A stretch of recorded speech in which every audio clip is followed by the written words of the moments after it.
Stay hungry, stay foolish.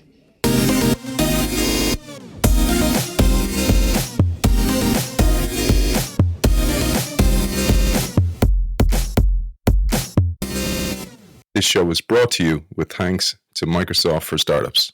As a business leader, you need to make decisions that set your company up for success, now and in the future. The challenge is, in this fast-changing world, the rules of strategy are being rewritten, and the go-to solutions you once relied on are no longer enough. The fourth industrial revolution is upon us. As emerging technologies like AI and blockchain become ubiquitous, they will unleash unprecedented levels of disruption. Drawing on his broad global experience, our guest today delivers the essential guide to strategy for this new era.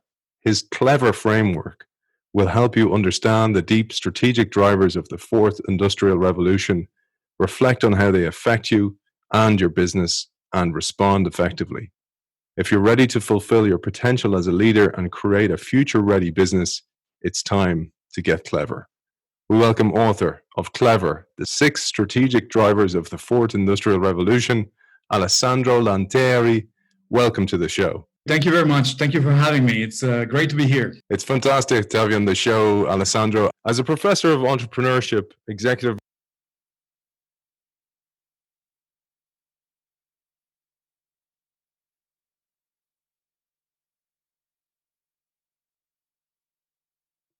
the business world is changing really rapidly around us, and business models are increasingly short-lived. So decision makers have to make faster and more frequent decisions. And they have to do so even as the rules of strategy are being rewritten. These are big, deep changes. So for one, industrial scale is no longer a sustainable competitive advantage as it used to be. And the reason is industrial scale is now available for rent almost for everyone. You can sell via Amazon, so you don't need to open a store. You can fulfill your shipment with very efficient express couriers, so you don't need to have a logistic platform yourself. Logistic suppliers even manage your fulfillment sometimes. And of course, you can crowdsource your workforce on the internet, so you don't need to have an office or computers. And this is a big change, of course. Another big area of change is that companies do not compete with each other directly anymore. I mean, even as they compete, they also supply each other and they collaborate. The first example that comes to mind is Amazon and Google. They obviously compete in the market for operating systems of mobile phones, where iOS and Android are the two big solutions, and they compete, of course. But at the same time as they compete, Google pays Apple several $billion to ensure to be the default search engine on Safari. And vice versa, Apple pays Google for its cloud. So it's very odd to see two competitors that buy and they supply each other, so they depend on each other. In fact, when Apple was no longer able to use the Google Maps, it took a hit. So you can imagine that if one of the two companies were to disappear, the other one would suffer, at least in the short run. Another one is that business models are no longer defined by the industry you're in. I like to think about Uber. Uber plays effectively with the same business model across a dozen of industries. Of course, they do rides, so they replace a chauffeur or a taxi, but they also deliver food, and they also deliver parcels, and they also bring patients to hospitals. These used to be entirely different industries served by different companies operating different business models, and that's no longer the case. So in formulating the Clever framework, you combined methodologies from business research and from the emerging discipline of future studies, and you included all the signals of change that you could come across. Emerging trends and deep drivers of these changes all resulted in the Clever framework. I'd love if you shared an overview of the Clever framework before we go deeper into each of the 6 levers. Yes, so the research took quite a number of years, as you can imagine. I investigated over 70 case studies. I looked at all the changes I could observe that are emerging and in response to the fast changing and turbulent times we live in, this era we call the Fourth Industrial Revolution. And then I looked at the trends that kept these different changes together, and then I dug a bit deeper, and I started looking at the forces. So we call them the drivers. What are the big forces that will affect strategy in the future? And I came up with 6. The first one is collaborative intelligence, learning systems, exponential technologies, and these 3 really are forces that depend on the shaping and the characteristics of digital technologies. And the next 3 are forces that have to do with business model and decision making. And the next 3 forces are value facilitation, ethical championship, and responsive decision making. This is exactly what both Apple and Amazon have done, and it highlights how intangible assets have changed the rules of competition because they have 4 unique properties. I'd love if you shared all 4 properties. Yes, absolutely. So the first property is that they can grow really quickly with a limited amount of further investment. So they are scalable. But unfortunately, once you've invested even little amounts of money, this amount of money that you've invested cannot be recouped in case of bankruptcy, or if you want to shut down, there's hardly anything you can actually sell. So economists call this sunk costs. Once you've invested the money, it's gone. And because many of these infrastructures are available for rent, they are fairly easy to replicate. You can see dozens of companies running effectively identical business models. Uber is, of course, a great example of a successful company, but as it emerged, there were dozens of other companies doing it almost the same because it's so easy to replicate existing and emerging solutions.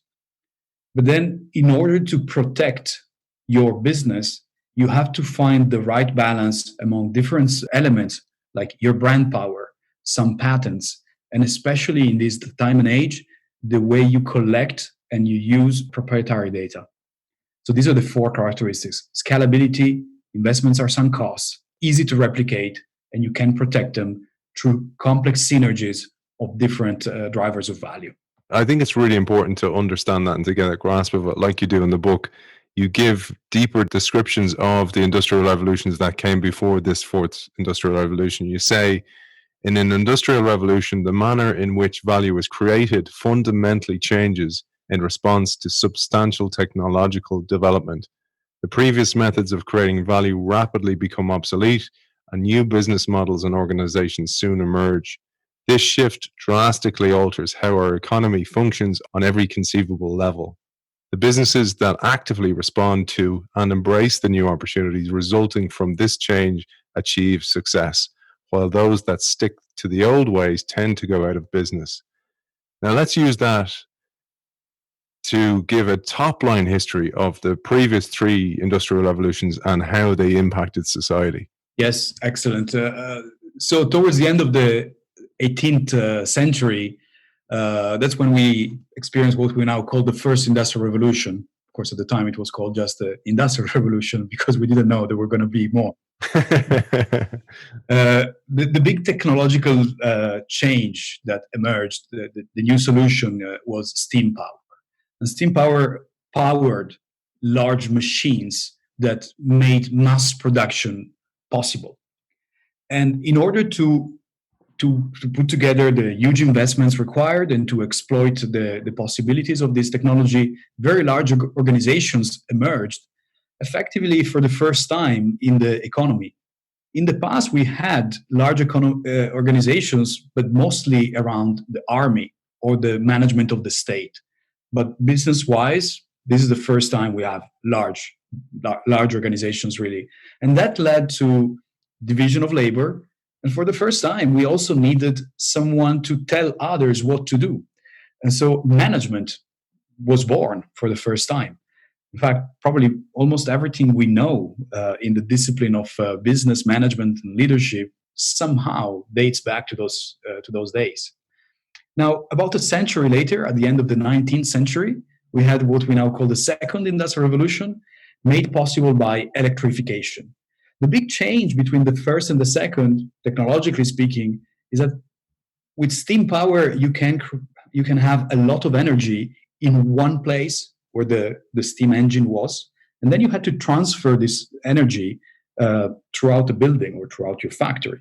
But with electrification, you could actually bring the power to each individual machine, and each could run its own smaller scale engine.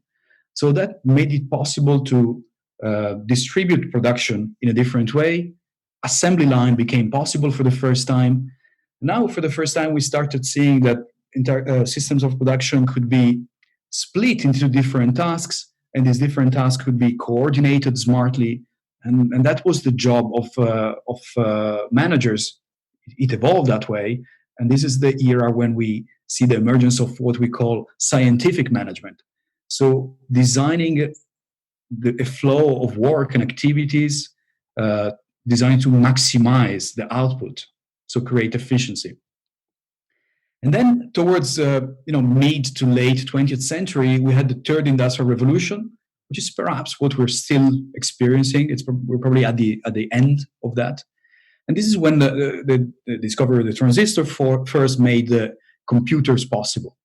And computers made many changes possible, of course, in our business experience, in our daily life, we now see it. So automation became possible for some tasks. And at the same time, communication became much easier. So when communication becomes easier and you have more automation, you are now able to do slightly more complex tasks, which are ideally addressed by teams instead of individual workers. So in a way, the third industrial revolution became the stage for teams at work. And when you have teams, you need a new type of management. So you have project managers especially, because now tasks are designed and managed differently, and they should coordinate entire teams. And then, of course, we will be talking maybe a little more about the fourth industrial revolution, which is the era we're experiencing now. The one thing I want your audience to remember when we think about an industrial revolution, there are a few things that are all important. So first, you have a big technological change, and that powers or drives a change in business models. And when one or two or a few business models start changing, entire industries get rearranged or transformed around these new business models. So entire industries change. And when entire industries change, soon enough, economies are transformed. And when economies are transformed, then the distribution of wealth in societies, even where people live, changes depending on where production becomes possible. And so societies respond. So industrial revolutions start from a technology, but then impact entire societies. I was throwing myself back and I was going, imagine I'm in the second or the first or the third industrial revolution and somebody's telling me about one day we'll have this thing called 5G and computers will speak and understand language, etc., etc. You'd be thinking that person's crazy. And these crazy people, these outliers who can see the future and work towards it, are the people who really change the world because they started introducing these new concepts. These changes are coming, and because of exponential change, they're going to come way faster than they ever came in the previous industrial revolutions. Absolutely right. I couldn't agree with you more. This is one of the key themes, of course, in my book as well. And look, I don't think you even need to go as far back as the second industrial revolution to see that. When I give presentations, I usually use the example of the GPS. I mean, in the 1980s, a GPS system was a tall radar tower installed in a military compound because that was military-grade technology. So you can imagine looking at this tall tower, and if you pointed at this tall tower and told anyone, one day every person will have one of these in their pockets, they would laugh at you. But sure enough, about 30 years later, every one of us has, in fact, probably more than one GPS. You have one on your phone, one in your car, one in your smartwatch. You barely notice, but that's the speed at which we experience these things. Yeah, and we'll come back to that because that's one of the letters that come out of the clever framework, exponential change. But out of the third industrial revolution came three megatrends, and they're critical to understanding this current revolution. And the first is technology and innovation, the rise of digital computing and a lightning fast internet. Yes, that transformed really quickly the speed at which we can communicate. So that's a very strong first trend that emerges from technological evolution, of course. But that leads to the second big trend, which is globalization. Because when communication becomes easier and smoother and seamless, you can more easily control a geographically distributed production system. But then that also opened increasingly the doors to competition from low cost countries. So when communication and transportation becomes cheap, globalization grows. But when globalization grows, now suddenly you have what economists call efficiency driven economies. So economies where the cost of productive factors are low, and that's where they derive their attractiveness. And so this transformed a little bit the way we compete. So physical goods are no longer very valuable. You can't really make a lot of money by selling tractors or excavators, all those pieces of machineries, if you are an American company, because your Asian competitors now can make a very similar machine, maybe of a slightly lower quality, but that is drastically cheaper. So for a customer, for a business here in the West, buying 3 cheap excavators is still better than buying 1 expensive excavator, because that, of course, gives a lot of different benefits in the speed of their production. And this leads in a way, so with this more integrated economies because of globalization, the third big mega trend that emerged is that it's a big change in demographic. So there's more people traveling more, and consumption styles overlap and merge. These are very strong forces that are shaping our world. And I was thinking about how those forces have collided, and a huge collision of that has been the recent global pandemic, the COVID-19 pandemic. But it also happened back in 2008, 2009 because of these trends, because they were all interconnected, because they all collided in such a way that one little ripple had a massive tsunami effect throughout the world. Yes, you're absolutely right. And this makes our world increasingly difficult to predict, understand, and navigate. So there is this very famous acronym, VUCA, VUCA, which stands for volatility, uncertainty, complexity, and ambiguity. And we use now, this was initially an acronym used by the military after the end of the Cold War. During the Cold War, the world was kind of simple. Either you were pro-Russia or pro-US, and that was it. If something bad happened to one of your allies, it was bad. If something bad happened to one of your enemies' ally, it was good. The world was much easier to navigate. Now that's no longer the case, of course. And for the business world, what you just said is a great example. A tiny, small, relatively tiny, small event at the other end of the world can put you out of business in a matter of a couple of months. There are economies that where the GDP went down, is expected to go down by 12, 13% in 2020 for something that allegedly started in a wet market in a province of China. And these are, of course, or for the financial crisis of 2008, it was started mostly because of the underwriting practices of mortgage officers in banks in the US. Now, if something like this can affect your business unexpectedly and dramatically, you can't keep track of every such change that's going on around the world, right? There's too many things. So what you have to do instead is be prepared for multiple contingencies. I was thinking about this and how it's impossible for a CEO of an organization to be involved in every decision within the organization. And this is why innovation, change, transformation is also reliant on the evolution of leadership within organizations. Or as you said, the origin of leadership styles and organizational structures came from army and religious entities. And unfortunately, they're still in practice, they're still in use. And this is why that all has to change. Yeah, I don't know if this comment makes me more sad or it makes me laugh more, but you're absolutely right. I think that there are many organizations, including the state, including most governmental structures, even in this time and age, are managed and run according to principles that probably emerged were probably refined last in after the Second World War, when the world was actually much simpler and easier to navigate.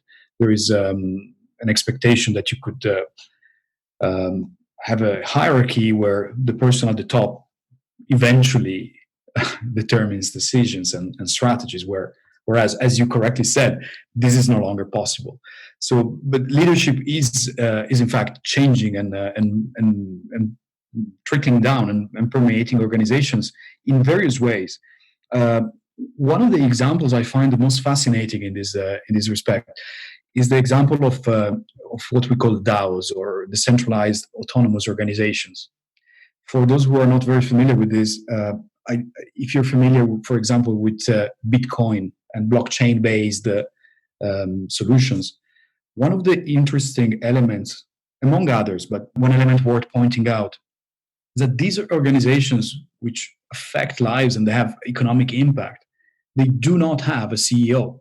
They do not have shareholders. They don't have a board meeting. So they all run on consensus of a democratic style, although the democratic level there might change, and protocols and rules that are agreed upon at the beginning. And this is a very, very different way of running a complex organization. Yeah, I love that. And I was researching, I was telling you, I'm writing my own book, and I was researching about Amazon, and I was watching this video with Jeff Bezos, and he was explaining how his leadership style had evolved. And he was like, sure, it's evolved because the company's evolved. And he said, now I've arranged my work day and my work practices in such a way that I work 2 to 3 years in the future. And if I'm drawn into the present, something's wrong, because I need to delegate so much and give my teams autonomy to such an extent that they can make decisions, certainly on where to go, but certainly not to say how to do it as well. I know that that is one of the big problems within organizations, is that leadership feel they need to micromanage every decision. And that in turn is driven by quarterly earning calls, and then pressure from the board and pressure from stakeholders and shareholders. And the whole system needs a new lick of paint. It needs to all change in order for the structure of companies to change. I love this example. It also reminds me of another notion of these future ready companies. Another characteristics is that they are always in beta. They are never finished. Not only the products keep evolving, but organizations themselves and the way they address problems and the way they keep refining and fine-tuning their business model, the assumptions, and so on. We may come back to this point later, because it relates to the last letter in the Clever framework. It's a responsive decision making. I think that you pointed it out very, very clearly here. Yeah, let's get to the Clever framework, because we'll run out of time. We won't even have spoken about it. So let's start with the C of the Clever framework and the storytelling of Tesla's woe when the company launched its first mass market car, the Model 3, and used an extremely advanced automated assembly line to fulfill their orders. Everybody thought they were geniuses. All of a sudden, they discovered actually the human has some value here. Yes, indeed. It's funny because when you see the photos of the factory floor at Tesla, one of the things that strikes you is the fact that there's no one. These are huge setups of machines that do a lot of nice things and very efficiently, but there's no people. And when they try that, unfortunately, there are some things that machines really do super well. They are very consistent and precise and repetitive in certain tasks. But when it comes to the last stage of assembling a car, that requires pretty much putting together tens of thousands of different parts and pieces. And so many things can be 1 inch off, or they can be a few seconds delayed. And robots are no longer as efficient as they could be. And that's the stage where a human should step in. And a human has this responsiveness and this ability to troubleshoot and problem solve on the go. And so what eventually Elon Musk was forced to do is to bring humans back in the picture. And there is this very famous tweet of his saying, humans are underrated, even in this time and age. So I think what that teaches us is that we are increasingly accepting and realizing that humans are really extraordinary at doing certain things, and machines / robots are incredibly talented and excellent at doing other things. And so the first layer of the first criterion here, the first concept is that there should be some sort of a division of labor between humans and machines. But in the book, so the first letter refers to collaborative intelligence. And for me, that means a bit more. So it's not only the division of labor, it's the combination of humans and machines into a system that can achieve something that couldn't be achieved separately. So what are those scenarios, the situations where humans give machines some sort of superpowers? And where are the situations where machines give humans superpowers? So that humans and machines together can, show what I call collaborative intelligence. When it comes to humans collaborating effectively, I love how you said water is made up of hydrogen and oxygen, but understanding all the properties of the elements of hydrogen and oxygen separately won't help you fully understand the properties of water itself. When two hydrogen atoms and one oxygen atom are combined, they become something else entirely. And this is the impact of effective collaborative intelligence. I love that. It's an example that I dates back to my days in graduate school during my PhD age. So that was a long time ago, but it stuck with me. I think it's very powerful. And you can even bring it, push it further and say, okay, if you combine different other chemicals, then you can have, for example, you can have proteins. And if you combine proteins, then you have muscles, and then you put muscles, you have creatures, and you have societies, and they all, at the end of the day, 60% of human society is made of hydrogen and oxygen, because we are made of water, and yet you can't explain anything at that level. So this is the concept of emergent properties.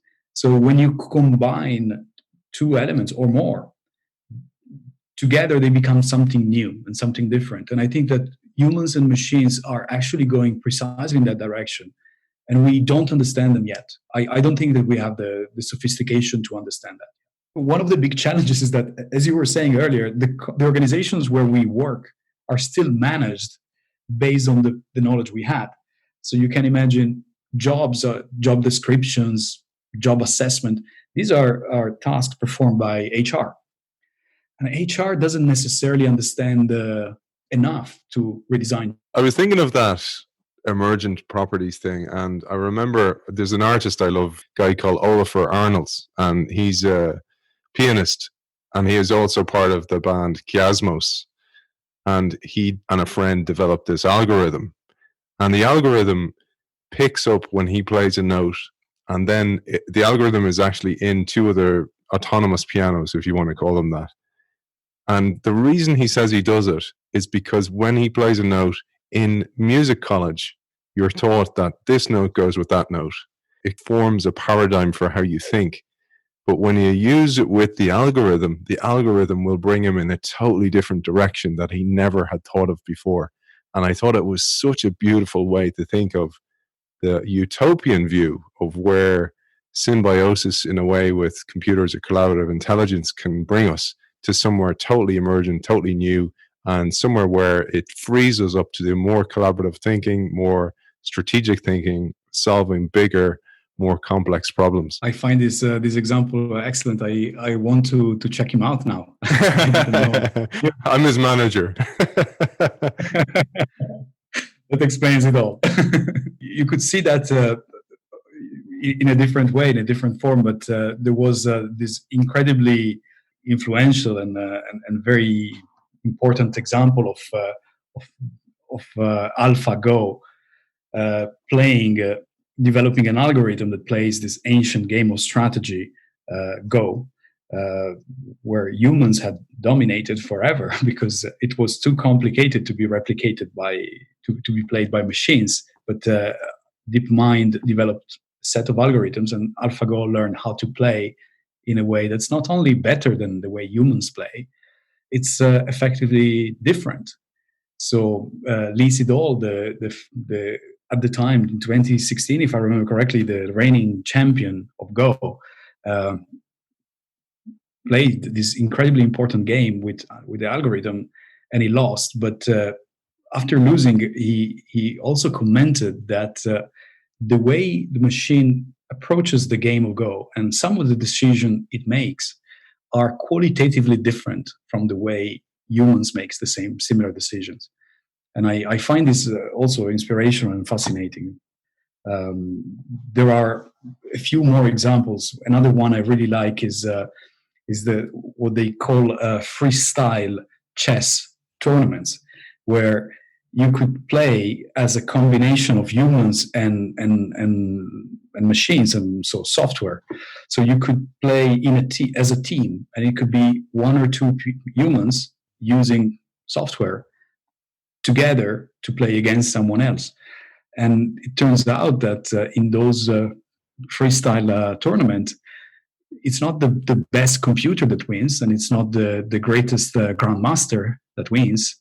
It's the team that collaborates the best. So you have the machines crunching the numbers, so to speak, evaluating all possible moves and strategies, and the humans bringing in their own creativity and their own broader perspective on strategy. And the combination of the two dominates. And I love that. Yeah, and I love another thing you talk about, which is kind of the idea of technology as an assistant or a peer. And you say, as an assistant, it helps humans perform their tasks, but as a peer, it does the work of an employee with a human only intervening to solve more difficult issues. And you give the example of a traditional delivery warehouse versus an Amazon one. I saw there are these videos online available showing the way Amazon manages its warehouses using a robot called Kiva, which they acquired a few years back.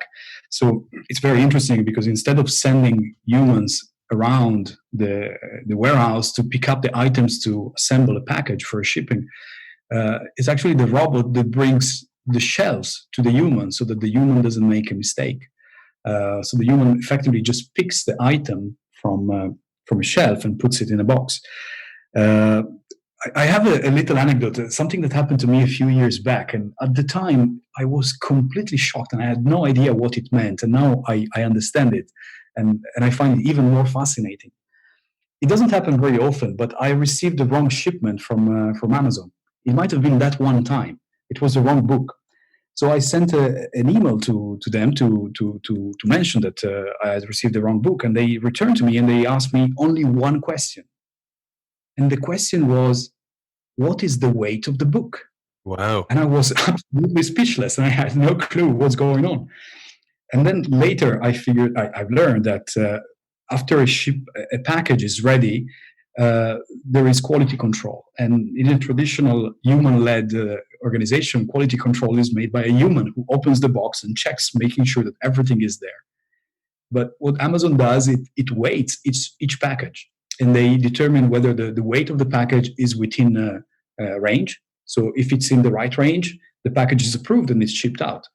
And so when they shipped me the wrong the wrong book, the problem was that the book they sent me had the same weight as the book I ordered. And that's why the quality control failed. It's quite unexpected. So it is indeed interesting that humans and machines use different skills to perform the same tasks.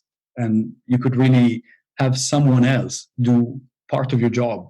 And you talk about this later on in the book, that actually frees up cognitive capacity, which is so key in the world of so much data, so many decisions, etc. Going back to what Jeff Bezos was saying about, actually, if he doesn't have to think about the present, it gives him more scope to think about the future.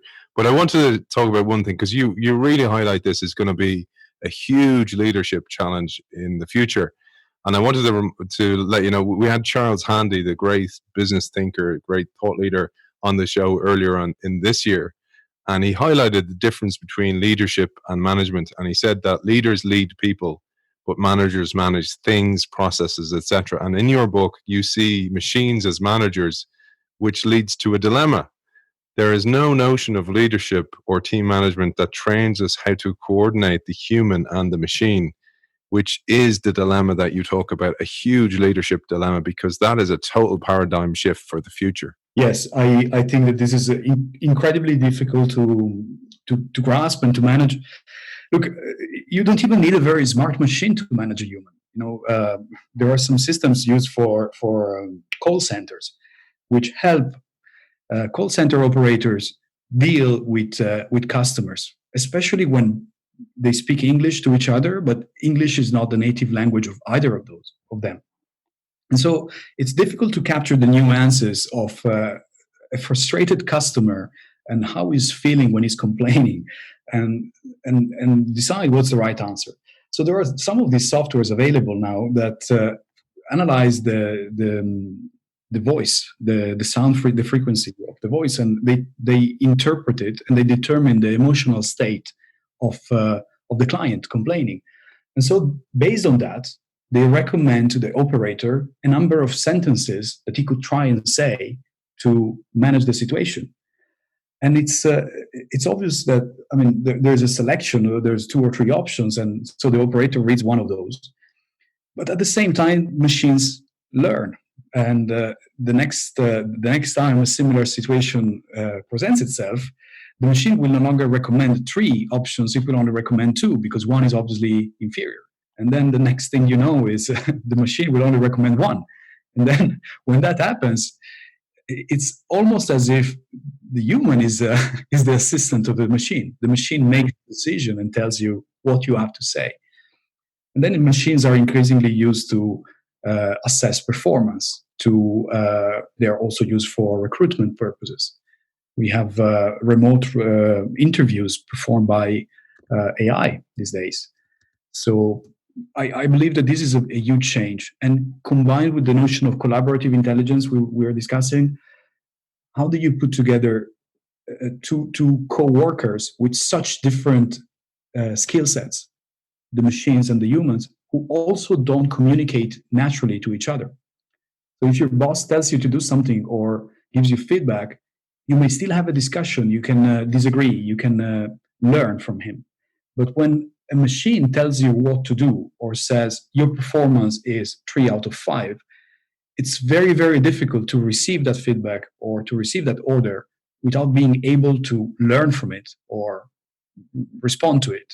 So it's at the human level, it's going to be very, very difficult, I think. And I agree that at the leadership scale, at the leadership level, it's even harder. And it's going to take huge amount of educating, re-educating, and forgetting. You talked about sunk costs before. Sinking the cost of the education we've had to date and the way we've been trained and the way we've got to the roles that we're in, we have to all wipe that out and forget about it and rebuild for the future. And that's the most difficult thing, isn't it? Letting it go of the way we've learned. And actually learning is the next in the Clever framework. So we're only on 2. We're only on the C and the L. We won't get through them all, but we'll maybe speed up a little bit. L of the Clever framework stands for learning systems. And here you say you don't like to talk about artificial intelligence. You prefer learning systems. And there are 3 major approaches to learning systems: supervised learning, unsupervised learning, and reinforcement learning. Yes. I don't like the word intelligence because I truly believe that the way we understand intelligence is a human notion. It has to do with the way humans do things. And when we use the word intelligence to talk about something that is different from humans, I think that many of us have a sort of an emotional response, and that scares us and it leads us in the wrong direction. There's a great book I read when I was educating myself in this field that had a beautiful example about airplanes. So we're not anymore during COVID, but we're all used to traveling by plane regularly, and no one is worried that the plane might swallow us. But if we called a plane, instead of calling it a plane, if we called it like a a mechanical bird. All the emotional association with the notion of a bird would transform our relationship with the item. You could think, okay, you enter inside a bird. What if birds become more common? What are they going to do? What if they become autonomous? What if they decide to to do things that they can't decide? It's just the metaphorical association that we have in our minds, associational thoughts that we have in our mind that lead us to believe that artificial intelligence has a certain set of possibilities and capabilities that it doesn't have. What it does have, as you mentioned, it has some very effective ways of learning. And by learning, what we mean is, and this is true for humans as well as for machines, it means changing your behavior in response to an experience. So you do something, and then as a result of that, you change your behavior. And this is what machine learning does. So in supervised learning, the way it works is that humans tell machines how to classify information. Probably the most intuitive example there would be, when you tag a person on a social media in a photo. You upload a photo and you say, this is Alessandro, this is Aidan. What you're doing, you're training an algorithm, and you're supervising the learning of this algorithm. You're telling the algorithm that whenever they see an image with those properties, those characteristics, that's Alessandro. And over a number of repetitions of this tagging and this supervised learning, the algorithm learns to autonomously associate the characteristics of those photos and what all those photos have in common with my name. But of course, it doesn't know who I am. It doesn't even know that I'm a person. They don't have a notion of a person. So that's why I don't like to call them intelligent.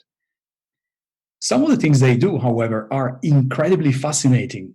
When it comes to unsupervised learning, for example, we're actually usually asking the algorithm to figure out on its own what do different data sets have in common. I'm going to use a small example here because I think it makes it a little easier to understand.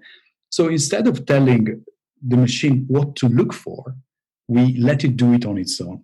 And this is used, for example, in marketing. One of the applications of this technology is identifying users or customers that have certain things in common in a way that humans can't do it. So there is this example from a Chinese fintech company. It's part of the Alibaba group, and it's called Ant Financial. So they have a mobile payment service, and these payments are very common in China. So they have data from millions of transactions performed every day. And they also have insurance companies. They have a number of companies associated to all under the Ant Financial umbrella. But what happened there that I found fascinating is that at some point the algorithm figured out that there were certain users who spent more money than other users to get the screen of their mobile phone fixed. And those same users also spent more money for items that are classified as skinny jeans. So when you combine these two information, you could find out that customers who wear skinny jeans break their phones more frequently, and so they get it fixed more frequently. Well, this is not something that humans can do. So Ant Financial launched an insurance policy targeted exclusively at girls who wear skinny jeans, and it's an insurance policy for your mobile phone screen. I love that, man. That's brilliant. And it reminds me of, we had this great guest on the show before, AK Pradeep, and his book is called AI for Product Development and Marketing. And he told us on the show that, again, AI did this. It spotted patterns in people talking about ice cream at breakfast time. So again, kind of like the Oliver Arnold's idea of the emergent solution that came, and exactly like this idea of the skinny jeans and the phone insurance, they came up with this idea to use the milk from breakfast cereal to make ice cream, and it became an absolute hit product. And it's that exact thing, that symbiosis of thinking of human and machine, that can bring us in these brilliant places if we restructure, recalibrate the world around it to enable it. Yes, absolutely. I love this example. I'm actually If you put them all together now, sell that ice cream to the people with the skinny jeans and the phones. It'll be like AI human triumph. But let's move on quickly because we're not going to get through everything in depth. But speaking of moving on quickly, excuse the pun, we'll move to exponential growth. And here you give us a brief explanation of the first E of the Clever framework, which is exponential growth. Because I'd love within here, what you do is you go a bit deeper into the breakdown of exponential technologies into the 6 stages of development that Ray Kurzweil introduced: digitization, deceptive growth, disruptive growth, dematerialization, demonetization, and democratization. But it'd be great to explore this, as you do in the book, through the lens of Kodak. I love the way you did this in the book. Yes, Kodak is a sad story in a way. It's a cautionary tale. I chose it for the book because it's fairly well known, and I didn't want this to sound too exotic to most of my readers. But what happened with Kodak is that Kodak had an engineer who developed and patented the technology of digital photography. And when that happened, it was the mid 70s. Kodak had a 90% market share of analogic, so camera with film photography in the US. So they had 90% market share. So they were effectively monopolists. They were the largest operator in the industry. They had lots of resources, great brand recognition, and obviously superior R&D capabilities because they developed this technology. And yet they didn't believe in it enough to transition to it as a new system. And there's a few reasons for this. Of course, one of the reasons is that they didn't want to cannibalize their existing business. And this is something we've learned. And I think that nowadays most companies are no longer worried about cannibalizing their sales. You know, you have Apple releases a new iPhone every year, and more than one really. And obviously, the new iPhones cannibalize the sales of the previous iPhone. That's still pretty good. The second thing is that and this is really the core of this chapter, what Kodak couldn't see is how rapidly the technology was evolving and how rapidly it was going to be viable as a solution, and how rapidly, therefore, a market would emerge around it. You could even find some of the minutes of the board meetings at the time. And it's obvious that the decision makers at Kodak had a prediction that the technology would only become viable many years later. And what happened instead is that it became viable by, let's say, the early 90s, mid 90s. So digital photography in the mid 90s got to a resolution of about 1 megapixel, which is what was good enough for most consumers. And that's probably also the time, maybe mid 90s, early 2000. That's when everybody had their own digital camera for the first time. And at that point in time, the film technology was doomed, because the film technology can keep getting better and better, but at a much slower pace. Whereas these exponential technologies really get better super fast, and it's difficult to grasp how fast. One of the ways I look at this is if you think about your phone. I mean, I'm sure everyone in the listening to the show has a smartphone, and I'm sure that they have probably a very good camera on it, maybe something around 16 megapixels or so, which was the best technology available 3-4 years ago. But then 2 years ago, the new generation came out, and the new generation is close to 40 to 48 megapixels. And that sounds incredible, but last year, the new generation came out, and that's 108 megapixels. So 2 lessons to be learned here. The first is that each new iteration, the new generation technologies are coming out really, really fast. But the other thing is that each new generation has an improvement larger than all of the previously accumulated improvements. So we went from 1 megapixel to 40 megapixels in 25 years. And then in 1 year, we went from 40 to 108. So that improvement is bigger than everything we've ever seen. And that is a huge challenge for decision makers because these technologies become so much better so fast that you have to live in the future, literally, to understand what can be done with them and how cheap they become, how fast. It's actually that deceptive growth that catches us all off guard individually as well. So people all of a sudden, may have been thinking for a long time about changing their job, and all of a sudden some shift in the environment comes where they are made redundant and they're like, oh, I should have made that decision when I was in charge of it. And this is what I like about your book, is that you're giving people information in a clear framework in order for them to make really good strategic decisions. And it does help individuals who work in organizations as well. And before I move on, I just want to thank our sponsors, which is Microsoft for Startups, for all their help and support today.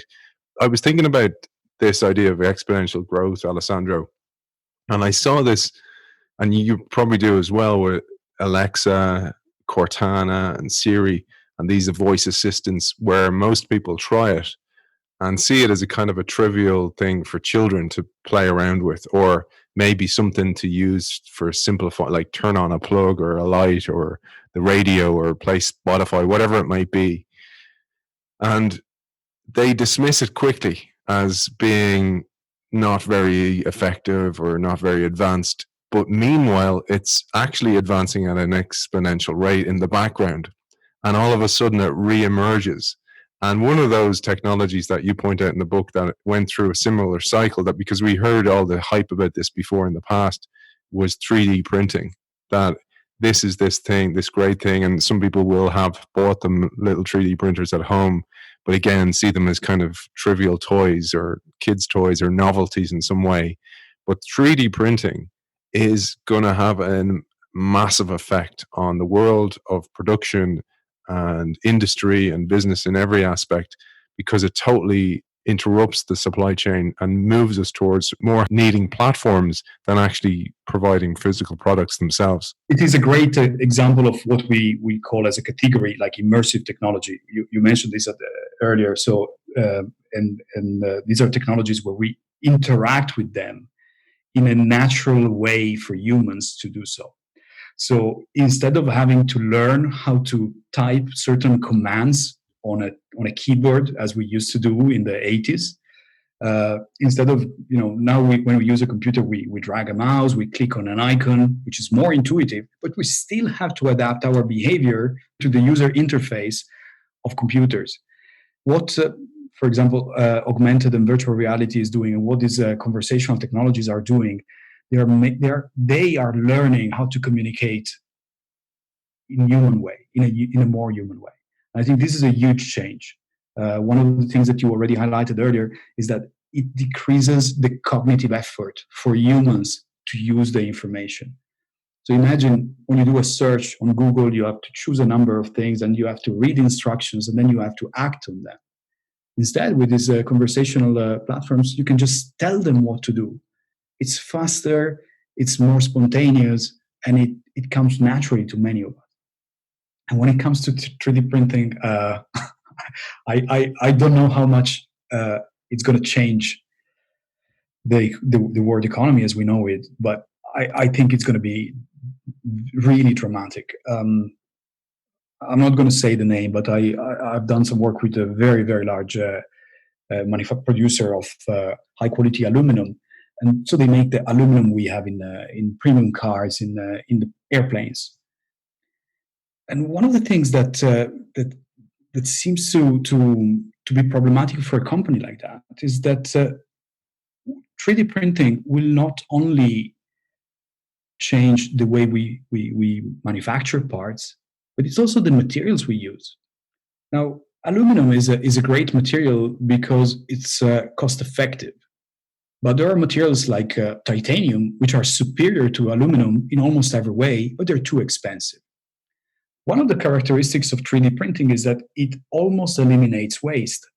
So in some parts, some parts can be 3D printed using as little as 15% of the raw material that would be required with the traditional manufacturing techniques.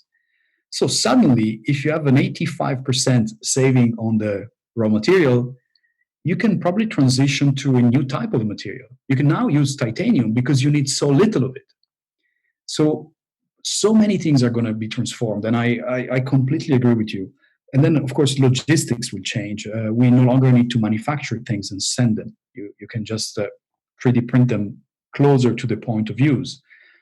And increasingly, I believe that, and this is in line with what we were saying from the very beginning. The value creation will no longer be with the physical version of the item, it will be with the digital version of the item. So when you want something new, you pay for the file that lets you 3D print it. And the physical version of it, you can do a dozen times. It doesn't matter anymore. So, for example, I smash a mug in my kitchen and I say, okay, I'll go and print a new one. But the value may be in the file that I print. So I might need to download a new file or a matching file. Or I thought about this actually, that it could drive new business models. So for example, like an espresso machine, I buy the machine. It's probably, a razor and blades model where the money is made on the capsules, not the machine itself. But I buy the 3D printer machine. I sign up for a subscription the way I do for my Netflix. That entitles me to an ongoing supply of printed material so I can print in 3D, and then I might get the file for free. And the reason I mention that is because it brings us to the next part of the framework, which is V. And this is really important to understand. How do I attribute value, or how do I create value? Because the value creation is where the gold is. Yes, this also moves us in the second part of the framework. So the first three things we said, C, L, and E, are really about the characteristics of the technology, and digital technology particularly. Now, V is more about how we make decisions to create value, as you said, and it is made possible by digital technologies, but it's independent from it. The example I use here usually to explain this concept is that. So imagine when you rent an apartment on Airbnb, you give some money to the landlord, and the landlord gives you access to his apartment.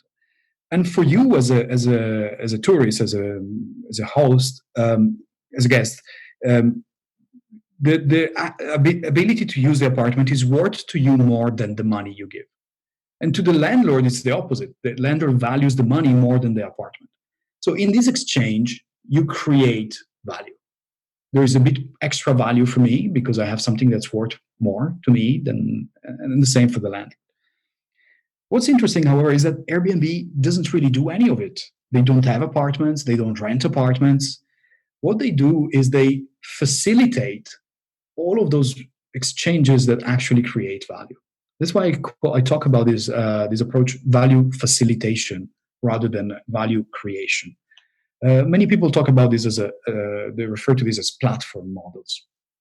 I don't have anything against the notion of a platform, but the word platform is used in other senses, to be honest, in business. So I thought that value facilitation was clearer. And it's interesting then, if you look at it, that, as we said, Airbnb doesn't have any real estate. They don't have all the tangible physical capital that would have been required normally to become a large company in this industry. You think about the largest on the planet would be Marriott. They have over 1 million rooms, and their market capitalization is a fraction of Airbnb. Although Marriott has also a few billions of dollars worth of real estate. And Airbnb has probably now about 7 million rooms with no real estate. So what makes this business model so powerful is that they can grow really quickly. They require little labor, little workforce, because most of the value creation is done by your users interacting to each other. You mentioned Airbnb. Because they leverage users who create value for each other, platforms employ fewer staff. And this is one of the big challenges of the future with technological unemployment, is because some of the biggest companies in the world are platforms, and platforms traditionally employ less staff. And in a way, higher skilled staff. And then if you bring in robots and automation, they're going to have fewer of those highly skilled people. And this causes a huge dilemma for the future. But I'm going to get back to this. So Airbnb has just over 3,000 employees, while Hilton has 169,000 and Marriott has 176,000. And among the 10 most valuable global brands, 9 operate platforms. And according to McKinsey, 7 of the world's 12 largest companies employ the model. Alibaba, Alphabet, Google's parent company, Amazon, Apple, Facebook, Microsoft, and Tencent all operate platforms. So given the increasing power of platforms, traditional pipeline businesses must make a strategic decision on how to respond. And you give these examples in the book of how they can respond. There's 3 main ways they can do so. Yes, indeed. Every traditional company, we call them pipeline company because they operate like a pipe. You have the inputs at one end, it goes through the pipe, value is created, and it comes out at the other end, and you sell it. The platforms are more managed. They have more users interacting with each other. So how do pipeline companies respond and react to the threat of platforms? There are three ways, as you said. So the first one is to try and replicate some of the value propositions of the platforms. So one of the things that we found out through the big success of Airbnb is that tourists like to have the experience of the local when they travel. And the other thing is that they like to socialize with their hosts. And so some hotels, what they're doing, they're developing what we call pod hotels models. You have very small, tiny bedrooms where people go, and they are a bit cheaper, of course, because they're small. But you have large socialization areas. So in a way, you replicate the experience of meeting people as you travel. And so that's the first response. The second option is to have a sort of a hybrid business model where you keep running your existing model, but then at the same time, you can make some of your rooms available, for example, through Airbnb.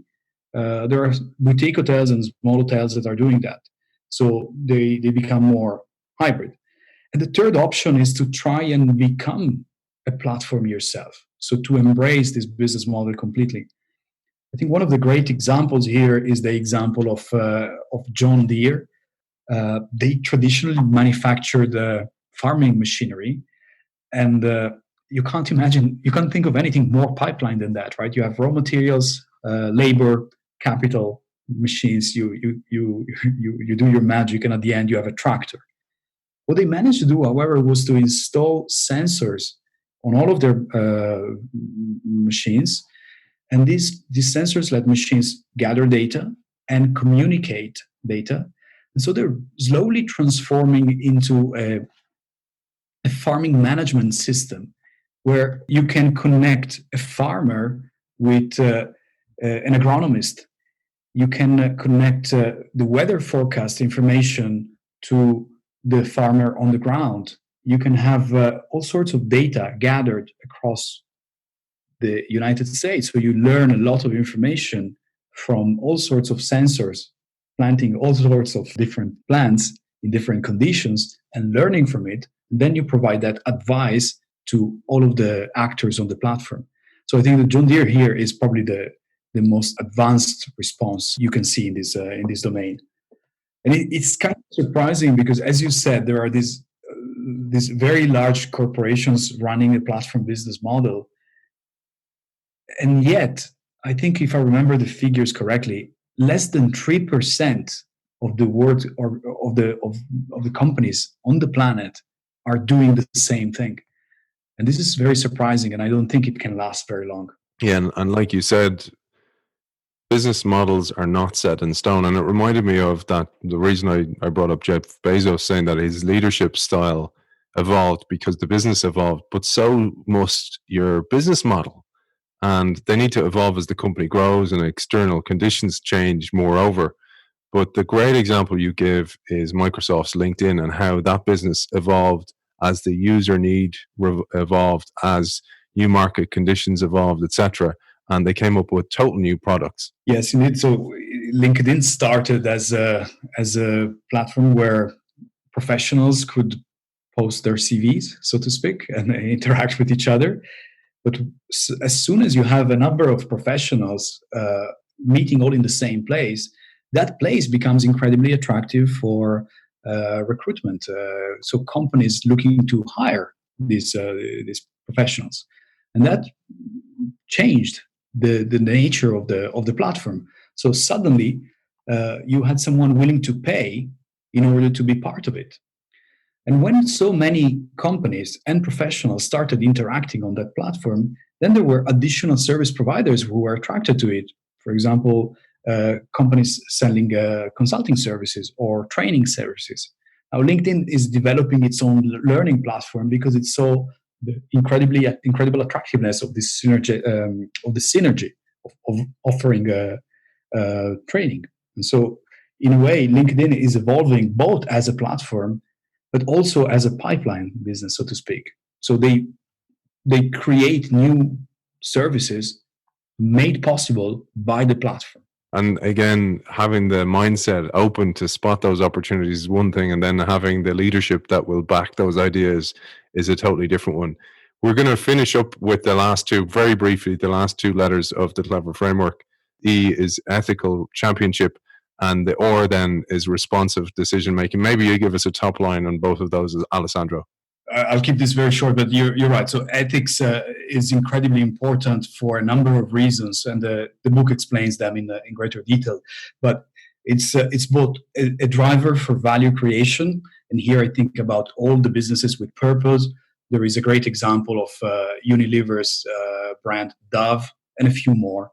Danone is going in the same direction. So these are businesses that exist to bring about a positive change in the world. Besides making money, they're still for profit, of course, but there is a huge response from the market, and there is a huge demand in the market for this type of companies, and they actually perform incredibly well. So this is interestingly enough, this is the chapter where I talk more about ethics, and it's the chapter with the greatest number of data. It's full of numbers, because I didn't want my readers to think, oh, this is all the soft, wishy-washy, all nice to hear, but it's not real in business. And I wanted to back it up with a lot of numbers. Responsive decision making is really about this idea that we live in a world that's changing and evolving so rapidly that you need to constantly learn from the change, get feedback, and make decisions that are reactive. So respond to what you learn. I read it earlier today or yesterday that Segway is shutting down. Segway is a two-wheeled personal vehicle that was supposed to revolutionize the way people walk. Now, it turns out most people don't really want to change the way they walk, but it took many years for them to decide to fold. But what is interesting is that this company developed the product in complete secrecy. They spent, I think, $100 million developing it. They were absolutely confidential for 7 years. And then they launched with a massive communication campaign without ever really hearing from the users what they thought. What did users need it? Was it the right way to address the problem, and so on? Now we have a lot of techniques and methods to do this better, to learn better, mostly coming from the world of startups. Because for startups, everything is new. They don't know anything. And the more startups we have, the more we learn, we learn how to learn in a world where you don't know anything. But traditional companies know something, what was successful in the past. Startups are much more learning driven. But if the world around you changes as fast as our world is changing, even if you operate a traditional company, you have to start learning like a startup. And I think that this is what the last chapter does for you. It starts giving you a set of messages around the importance of doing this and a few examples of how to do that successfully. So that's the last part of the framework. A lovely, excuse the pun here, this is terrible, segue for me to say our sponsor is Microsoft for Startups. So thanks to our sponsor, Microsoft for Startups. If you had a parting message, so I mentioned at the start that you formulated this framework and you have that question that most organization leaders ask you. What would be your one piece of advice if you had only one opportunity to go, just do this? What would that be? The reason I wrote this book to answer that question is because I don't have an answer. These are the forces that will affect what a good answer will be in the near future. And so all I have to offer is understand the forces and then adapt them to your needs and your business model. At the end of each chapter, there is a list with a few questions that readers can go through, see what does each driver mean to them and to their company. And I think that's the most I could do to make it relevant to every user. I don't want to give advice because the world around us is changing so fast, but I'm pointing in the direction where I think the readers should look to find an answer. Where can people find out more about you and your work, Alessandro? Yes, I'm fairly active on LinkedIn. I have a website, alelanteri.com. So that's ALELANTERI.com. And my book is available on Amazon. If you want to find out a bit more about the book before buying it, I also have a few videos on YouTube that illustrate the book in a bit more detail. But I want to take a chance, if you don't mind, to say one more thing, because you've been talking about the leadership challenges in this word that I describe in the book. And we didn't prepare in any way for this, but there's one thing I want to tell you. So my plans for the future are to go exactly in the direction of what you just said, and around the leadership challenges. And more specifically, my plan is to transform clever, the word itself, from being an acronym of the 6 drivers to being an adjective. So my next book will actually be on clever leadership, precisely because the problem is so important, as you highlighted multiple times during our conversation. We look forward to reading that one when it comes out and covering it on the show. Author of Clever, the 6 strategic drivers for the 4th industrial revolution, Alessandro Lanteri. Thank you for joining us. This was a great conversation. Thank you very much for having me.